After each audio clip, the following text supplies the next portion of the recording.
ಪ್ರತಿ ವರ್ಷ ಮಳೆ ಬಂದರೆ ಸಾಕು, ಮೇಲ್ಗಡೆ ಮಹಾರಾಷ್ಟ್ರದಲ್ಲಿ ಮಳೆ ಆದ್ರೆ ಸಾಕು, ಇಲ್ಲೇನಾದಂದ್ರೆ ಮರ್ಕುಲ್ ಸೇತುವೆ ಸಂಪೂರ್ಣ ಜಲಾವೃತ ಮತ್ತು ಇಲ್ಲೇನದ ರಸ್ತೆ ಸಂಚಾರ ಬಂದಾಗ್ತಕ್ಕಂಥದ್ದು ಪ್ರತಿ ವರ್ಷ.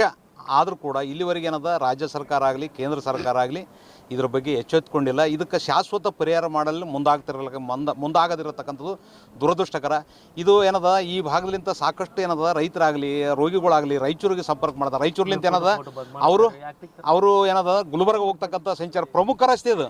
ಆ ರಸ್ತೆಯನ್ನು ನೋಡಲ್ಲ ಹೋದ ಸಲ 4-5 ಸಲ ಇದ್ದಾಗಂತ ಮಿನಿಸ್ಟ್ರುಗಳನ್ನ ಬಂದರು ಹೋದರು, ಅದನ್ನು ಬಂದು ಕೇಸಿ ಫಾಲೋಅಪ್ ಮಾಡ್ತಕ್ಕಂಥ ಕೆಲಸ ಆಗ್ತಿಲ್ಲ. ಅದು ಆಗಬೇಕು. ತಕ್ಷಣ ಇದನ್ನು ಮೇಲ್ದರ್ಜೆಗೇರಿಸಿ ಈ ಭಾಗದ ಜನರಿಗೆ ರೈತರಿಗೆ ಏನದ ನಿರಂತರ ಯಾವುದೇ ತೊಂದರೆ ಆಗದಂಗೆ ಸಂಚಾರ ಮಾಡಲು ಅನುಕೂಲ ಮಾಡಬೇಕು. ಸುಮಾರು ಏನು ಭಾಳ ಮಾಡಿದ್ರೆ 8-10 ಫೀಟ್ ಎತ್ತರ ಮಾಡಿದ್ರೆ ಯಾವುದು ಮಳೆ ಬಂದರೆ ಏನಾಗಲ್ಲ, ಮೇಲ್ಗಡೆ ಎಷ್ಟೋ ಮಳೆ ಆದರೆ ಯಾರಿಗೇನು ತೊಂದರೆ ಆಗಲ್ಲ, ಆರಾಮಾಗಿ ರೋಗಿಗಳಾಗಲಿ ರೈತರಿಗಾಗಲಿ ಜನರಿಗೆ ಈ ಭಾಗದ ಜನರಿಗೆ ಏನದ ಸಂಚಾರ ಮಾಡಲು ಅನುಕೂಲ ಆಗ್ತದೆ. ಅದನ್ನು ಬಿಟ್ಟು ಕೇಸಿ ಇವತ್ತು ಏನದಂದ್ರೆ ಪ್ರತಿ ವರ್ಷ ಇದೆ ಮಳೆ ಬಂದ್ರೆ ಆಯಿತು, ಮತ್ತು ಯಾರನ್ನೋ DC ಅವರು ಬಂದರು, ಮಿನಿಸ್ಟ್ರು ಬಂದು MLA ಬಂದು ಹೇಳ್ತಾರೆ, ಪೊಲೀಸರು ಕೈಲಕ್ಕೆ ಹಚ್ತಾರೆ. ಅವ್ರ ಕೆಲಸನೇ ಮಾಡೋದೇ ಬೇರೆ ಅದ, ಇದಕ್ಕೆ ಹಚ್ಚಿ ಅವ್ರನ್ನ ಕೈತಕ್ಕಂಥ ಪರಿಸ್ಥಿತಿ ಆಗ್ತದೆ. ಇದು ಆಗಬಾರ್ದು.